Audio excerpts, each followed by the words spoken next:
Olá, pessoal! Se eu disser para vocês que eu gravei 20 minutos de vídeo e o vídeo travou e eu estou voltando tudo de novo, vocês acreditam? Acredito que sim, né? A aula online tem dessas coisas aí, né? Mas vamos lá, seguindo com muita empolgação para mais uma aula de imunologia, né? Alguns recados, né? Quase que voltamos a ter aulas presenciais, mas em primeiro lugar é a nossa saúde. Eu sei que a aula online tem sido muito difícil, né? Tanto para vocês alunos quanto para nós professores, porque é um processo que a gente está aprendendo aí a sobreviver, né? Por exemplo, agora eu estou ali com o meu esquema lindo, né? Que vocês sabem que eu desenho muito bem. Com o meu creme de Botox, que inclusive eu botei na semana passada, meu cabelo ficou péssimo, desbotou todo e não deu certo. E ficou fedido, toda vez que ele tá molhado, fica bem fedido, eu não gosto do cheiro, não.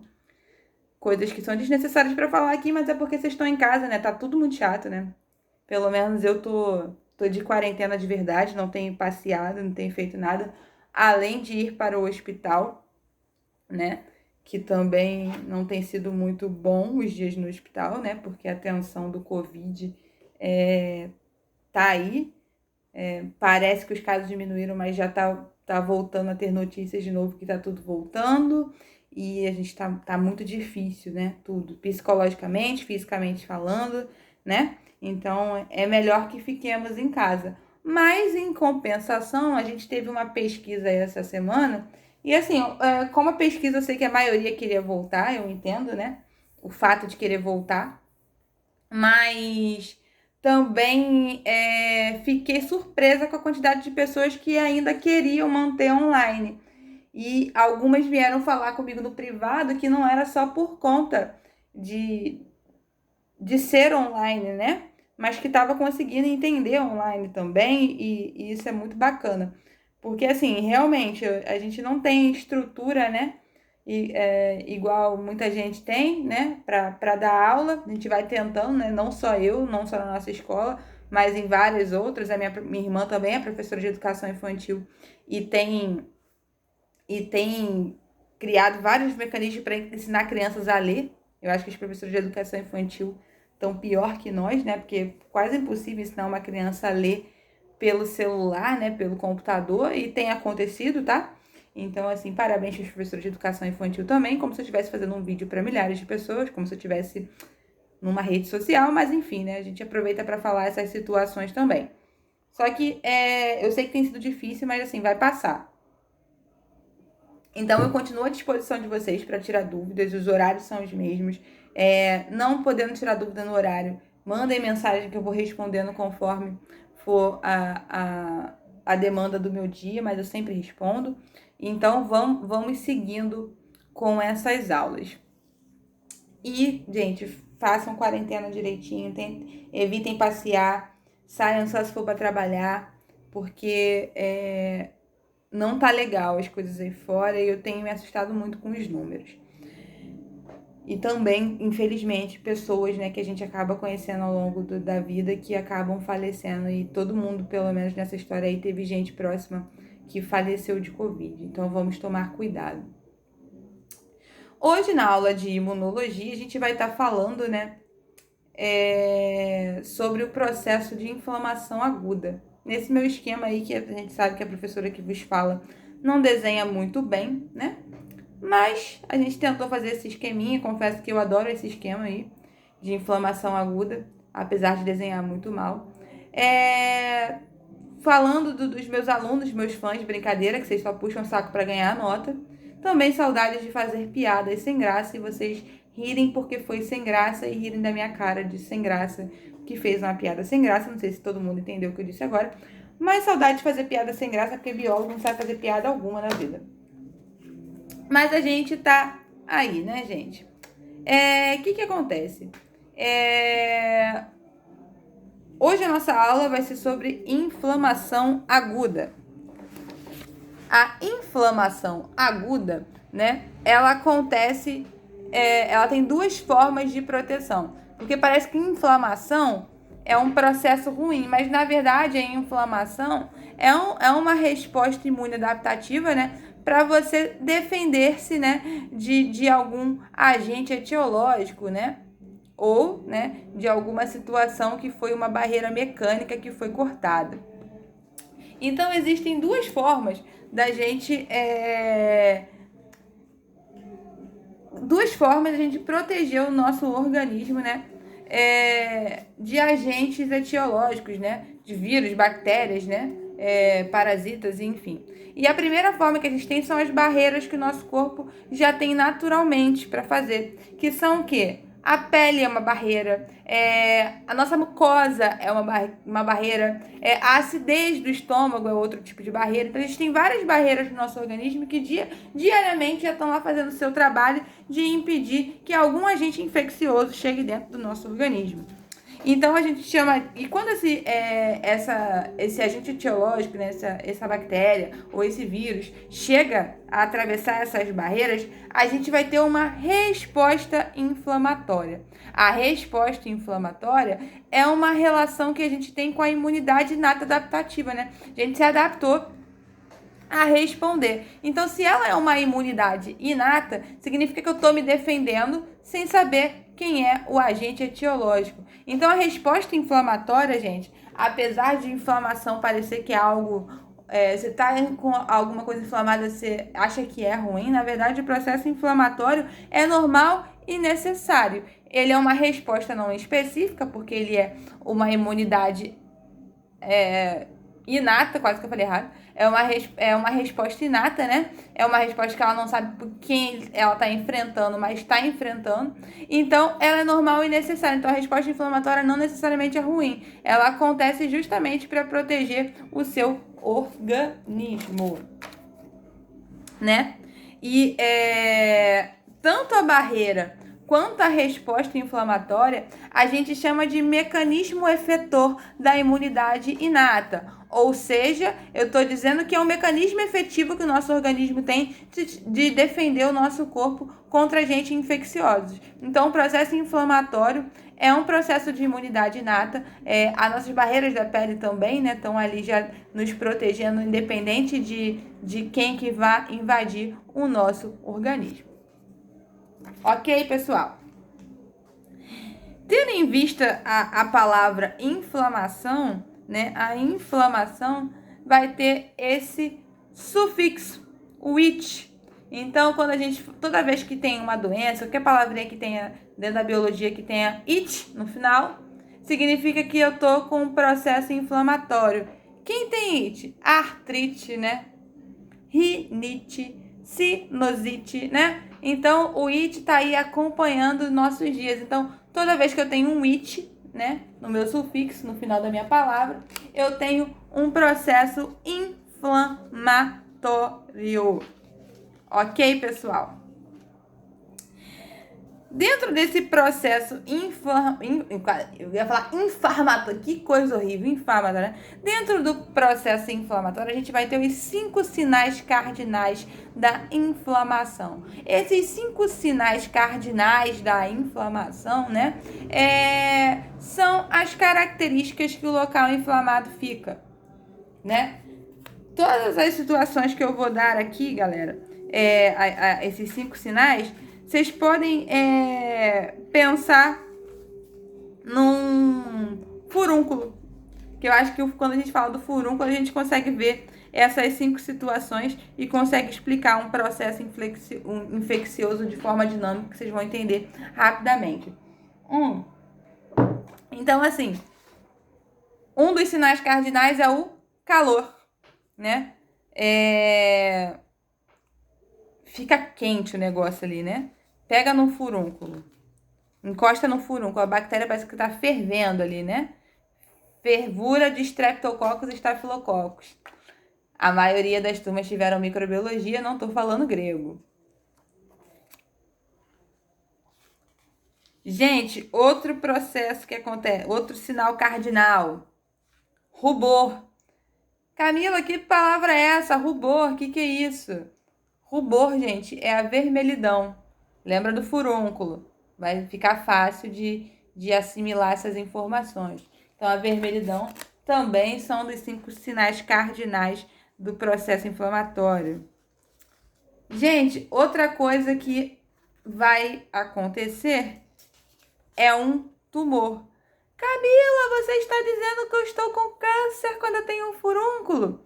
Não, é porque a gente pensa no tumor só relacionado ao câncer, mas o tumor, gente, é um edema, na verdade, né? Então, aquela parte inchada é o tumor.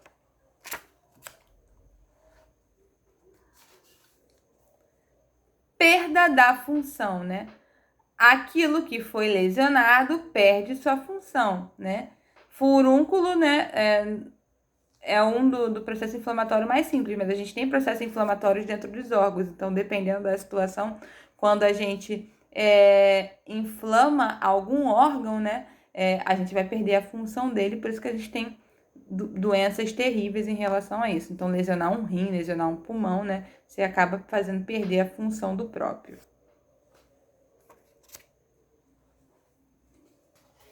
E por último, e não menos importante, né, a dor que isso causa, né? É os 5 sinais, né, cardinais da inflamação. Gostaram do meu boneco? Triste. A professora não desenha bem, mas eu estava inspirada para desenhar hoje, o que significa que nada, né? Tá inspirada, para quem não sabe desenhar, é só um dia que eu tô rabiscando feio. Mas para lembrar da dor. O meu neutrófilo ali, por exemplo, parece que tá sentindo dor, coitado, que ele tá com a cara triste, né? Parece que ele tá triste. Coitado do neutrófilo. Piada ruim de novo, sorry.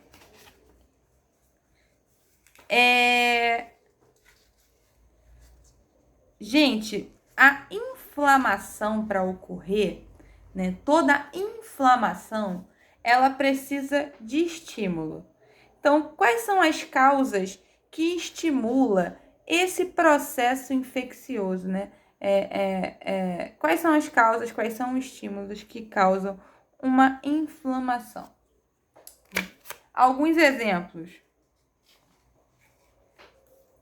Uma infecção, né? Uma infecção, seja ela por vírus, bactérias, parasita, né? Sem delongas, pode ser por uma infecção.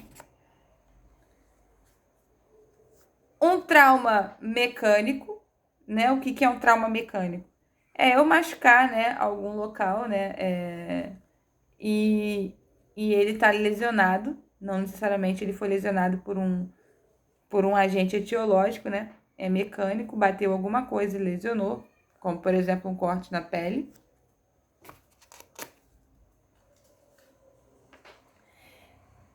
A temperatura, né, pode causar um processo infeccioso, né? Infeccioso não, perdão, um processo inflamatório, tá? Existem lugares com temperaturas muito baixas, e isso pode lesionar a pele. Os agentes químicos, né, podem lesionar também, né? Radiação também pode causar um processo de inflamação, né? Por isso, a única coisa que tem diferença é que a radiação, né, ela tem um efeito tardio dentro do nosso organismo. Então, às vezes você fica no sol na praia o dia inteiro e só vai sentir isso à noite. Mas a radiação também causa estímulos para ocorrer a inflamação aguda, tá? Outro processo, né, que acontece a isquemia, né? Eu já devo ter falado de isquemia para vocês, né? Que a isquemia, né? A isquemia nada mais é que quando você tem epa, quase que não saiu, peraí. Isquemia. Agora foi, isquemia.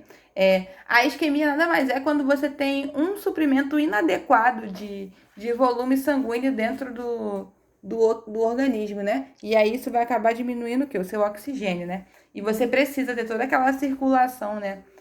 Sistêmica ocorrendo, né? Porque o processo circulatório tem como principal função transportar oxigênio para os órgãos, né? Então, quando você tem um suprimento sanguíneo inadequado, né? Você pode ter a diminuição do O2. Por último, e não menos importante, né? Outro estímulo que pode ocorrer para ter um processo inflamatório é a necrose. Lembrando que na necrose, né, necrose são aquelas células mortas, né?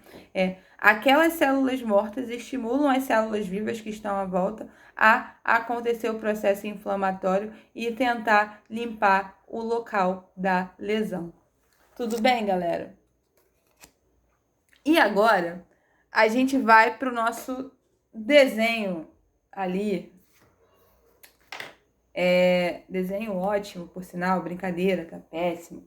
Mas eu juro que quando explicar, ele vai fazer sentido, tá? Que eu tentei desenhar ali? Na primeira coluna, a gente tem o tecido na sua forma normal. O que significa? Toda essa galera que eu escrevi aí, né?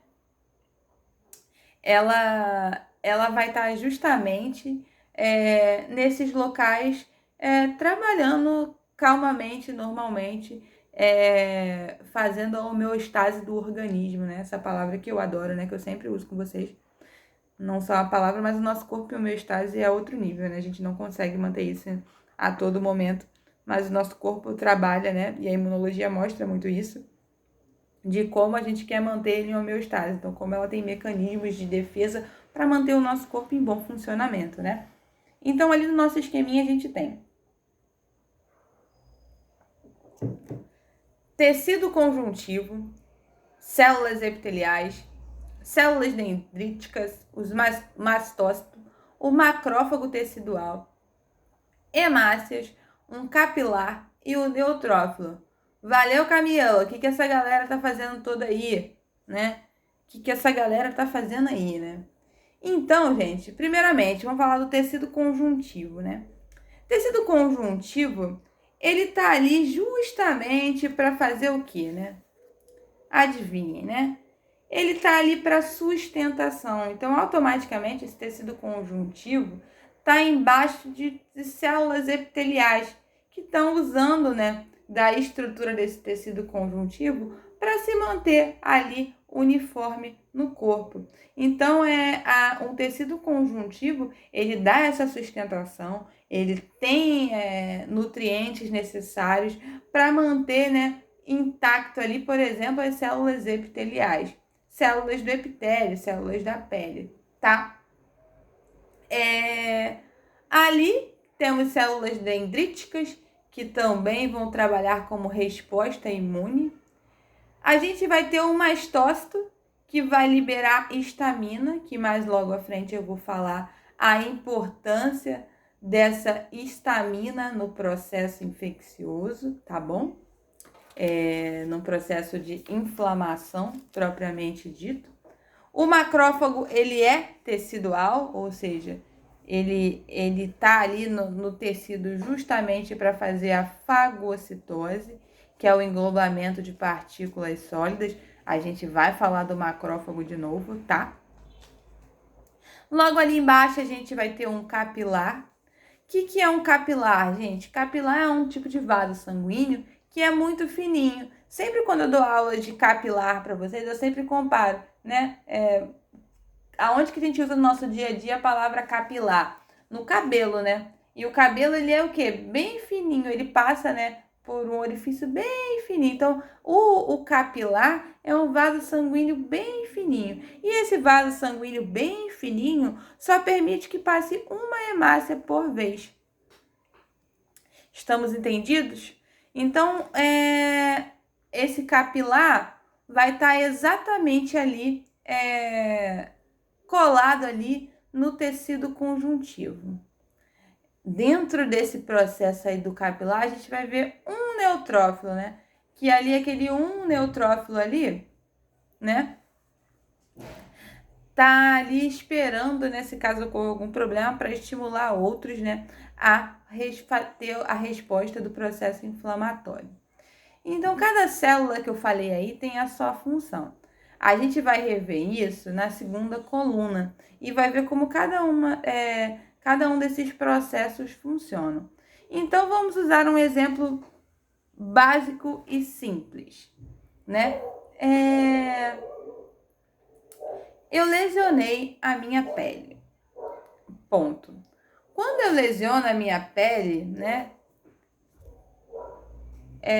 uma lesão de simples a uma mais potente, né? Toda vez que eu corto a minha pele, além de eu sentir dor, arder, ter a questão do sangramento, né? Trabalhar o processo de coagulação, por isso que a gente tem bastante hemácia nesse processo, né?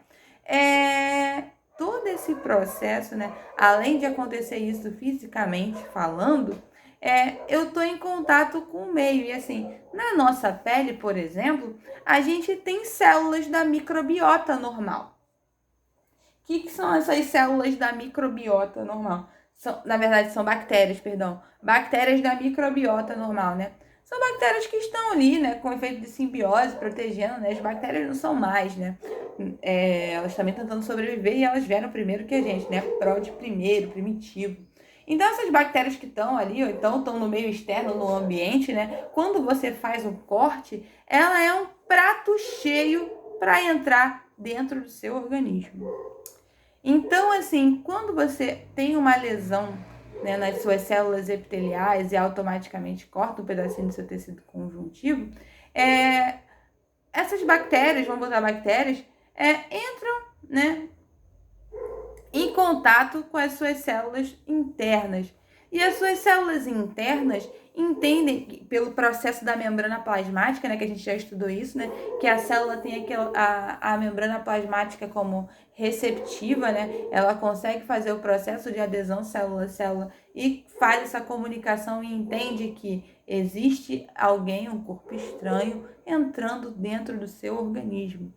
Então, né, automaticamente, né, as suas células vão começar a querer trabalhar. Esse processo que acaba cortando, acaba vendo uma dilatação, a gente vai chamar ele de vasoconstrição reflexa, tá? Após a vasoconstrição reflexa, a gente vai ter outra questão, que a gente vai precisar que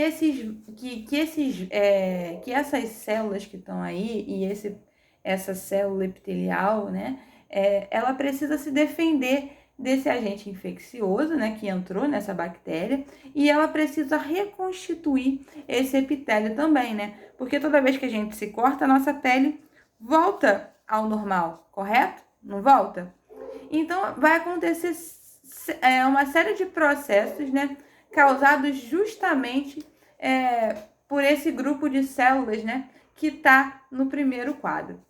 Então, quando eu tenho, né, uma invasão dessas bactérias que vão passar pelas minhas células epiteliais com esse corte, vai passar pelo tecido conjuntivo, o mastócito, as células dendríticas vão lá, né, tá nesse processo de recepção, de perceber que chegou essas bactérias, né, e todo mundo começa a pensar, nossa, é isso mesmo, gente, as células pensam, tá? As células começam a pensar, nossa, né, agora entrou bactérias aqui, meu tecido tá lesionado, eu preciso trabalhar, né, eu preciso reconstruir esse tecido e eu preciso, né, fagocitar essas bactérias que entraram dentro do meu organismo e elas não são benéficas, elas estão no lugar errado.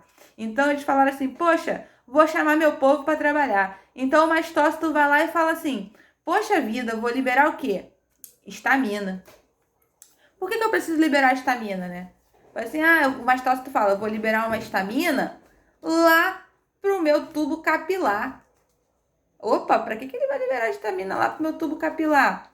Porque o meu tubo capilar, ele precisa vasodilatar. Então, quando eu libero histamina, eu vou vasodilatar o meu capilar. Ah, valeu, professora. Então, para que ele vai ter que dilatar? Lembra que no início desse vídeo, né, no início da aula, né, eu falei o seguinte, olha, turma, o capilar só permite passar uma hemácia por vez. Uma hemácia por vez. E agora eu preciso o quê? De oxigênio, galera. É isso mesmo. Eu preciso de mais O2. Por que eu preciso de mais O2? Porque eu preciso nutrir, né? Esses vasos que foram cortados, esses vasos que foram lesionados. Eu preciso reconstruir o meu tecido epitelial novamente, né? Essas células epiteliais Preciso reconstituir esse tecido conjuntivo. Então, eu vou precisar de quem que tem oxigênio para fazer essa nutrição, né? E para fazer essa reconstituição? Das hemácias. Então, eu preciso de mais nutrientes e mais O2. Se eu preciso de mais nutrientes e mais O2, eu tô dizendo sim que eu tô precisando de muito oxigênio, que eu já falei e fui redundante. Então, eu preciso de mais oxigênio. Então, precisando de mais oxigênio, eu preciso ter um local que vou ter mais espaço para passar mais quem? A hemácia, que é rica em oxigênio, né? Ela já está no seu processo, né, de não ter núcleo para ter oxigênio livre dentro dela e tá liberando mais oxigênio para onde nosso corpo precisa. E a gente precisa de oxigênio para várias situações fisiológicas do organismo. Então, beleza. O oxigênio está lá. Preciso do oxigênio. Conforme eu consigo, né, que eu aumente essa quantidade de hemácias, eu vou aumentar a produção de hemácias, eu aumento o meu volume sanguíneo e aí acontece outra coisa, outro processo que ajuda também a destruir, né, essas bactérias que estão chegando, essas toxinas, a diluição de toxinas. Então, o meu aumento de volume sanguíneo no local, por causa do corte do meu capilar, né, vai diluir toxinas, isso também é benéfico nesse momento que tem um agente invasor dentro do seu organismo. Agora a gente já falou a função da hemácia, já falou a função do mastócito, do macrófago ainda não, perdão, das células dendríticas, células epiteliais, tecido conjuntivo. Agora a gente vai falar de outra resposta celular. Outra resposta celular muito envolvida com os neutrófilos. Quem são os neutrófilos, né? Pessoal que já teve hematologia, tá de boas quando eu falo neutrófilo. Neutrófilo é aquela célula, né, granulocítica, né, que é responsável por combater quem, galera? Eu sei que todo mundo falou que já teve aula de hematologia, quem não teve eu dou um desconto, mas eu acredito que eu tenha comentado em alguma outra aula, né? Os neutrófilos vão estar ali fagocitando bactérias, ou como diria minha filha, batatatérias, por causa do show da Luna. Então, vai estar lá fazendo o quê? Fagocitando bactérias. Só que vocês lembram que eu falei que o capilar só permite que passe uma hemácia atrás da outra, que nem um gafanhoto, por isso que o mastócito libera a histamina. O mastócito libera a histamina para aumentar o espaço, tanto da hemácia, quanto dos neutrófilos, porque eu vou precisar de mais células de defesa. O neutrófilo é um leucócito, né? É um leucócito granulocítico, né? Que está em grande quantidade dentro da corrente sanguínea. Ele é uma célula leucocitária madura, sai da medula maduro. Então, existe bastante neutrófilo trabalhando diariamente dentro do seu organismo, em torno aí de quase 60%. Então, o neutrófilo é uma célula que está em abundante na corrente sanguínea. Então, eu preciso vasodilatar esse capilar justamente para, né, aumentar a quantidade de hemácias, porque eu preciso, né, oxigenar e dar nutrientes àquele epitélio, né, para voltar ao seu estado normal, seu estado homeostático, e preciso que mais neutrófilos trabalhem. Por isso que quando a gente faz um hemograma de uma pessoa que está resfriada, estou botando doenças simples para vocês verem que é comum. Qualquer processo inflamatório, né? O neutrófilo é o primeiro a aumentar na corrente sanguínea. Aumenta o leucócito, aumenta o neutrófilo. É fato, tanto de segmentado como doenças mais severas, de aumentar o bastonete. Então, é normal acontecer isso. Por quê? O processo inflamatório é um processo de que o seu organismo está tentando se defender de alguém, entenderam? Então, é um processo natural, o seu corpo está habituado a fazer isso. Eu aumentei esses neutrófilos porque a histamina, que foi liberada pelo mastócito, fez aquele afastamento do endotélio. O nome do processo, tá, galera? O nome do processo que ocorre a passagem dos leucócitos pelo capilar se chama diapedese, tá bom? Diapedese. Então, processo de diapedese é um processo que ocorre a rolagem desses neutrófilos, a passagem desses neutrófilos pelo tubo capilar. E aí eu vou ter um segundo esquema, bem aqui. Isso aqui é exatamente um processo de diapedese. Gente, aquilo ali é muito fofo, né? OBS Studio. Meu namorado instalou com a intenção de que eu liguei quando eu olhei pra ele. Toda vez que eu olho pra isso, eu me sinto frustrada. Porque o Léo tentou colocar isso aí pra mim, botar as aulas de slide, e até hoje eu não coloquei, porque eu não fiz o slide, porque eu adoro escrever, eu adoro meu quadro, eu sou uma professora raiz. Eu até comprei um quadro aqui, mas não deu certo gravar ele, ficou muito pequenininho as aulas e ficou horrível a gravação. Pior do que essas que eu mando pra vocês, inclusive. Porque eu sei que elas não são boas, mas tá quebrando um galho. Queria aprender a usar o OBS Studio, porque nunca funciona. Eu sou lesada, tá vendo? O professor sofre nesse tempo de quarentena. A gente tenta ir na tecnologia, mas eu gosto da minha folha raiz aí, da folha lisa. Ai, que saudade do meu quadro, gente. Saudade de todo mundo, inclusive. Hoje eu tô saudosista, né? Tô falando, tô com saudade de todo mundo. Aí quando eu chegar nas aulas, eu vou começar a ficar sem paciência. Na verdade, a única turma que diz que eu tô sem paciência é a turma da quinta noite, que eu acho que eles estão assistindo essa aula também. Acho não, eles estão assistindo essa aula também. Mas enfim, né? Beijo pra todo mundo. Pra todas as turmas, não fiquem com ciúmes. Esse processo aí, gente, processo de diapedese, né? Que é a passagem dos leucócitos, né?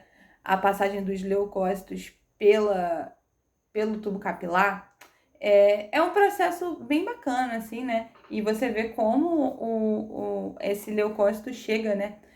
No vaso capilar e tem o seu trabalho sendo feito.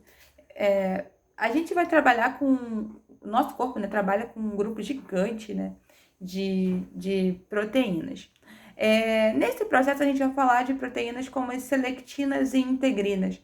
As selectinas e integrinas, elas vão ter um processo estrutural de basicamente, né, levar essas células até o tubo capilar. Esse processo de levagem feito pelas selectinas e integrinas, eu botei esse 1 e 2 aqui, mas é só um, tá, gente? A professora erra, eu não ia fazer um esquema e nem montar um vídeo depois de ter falado 32 minutos.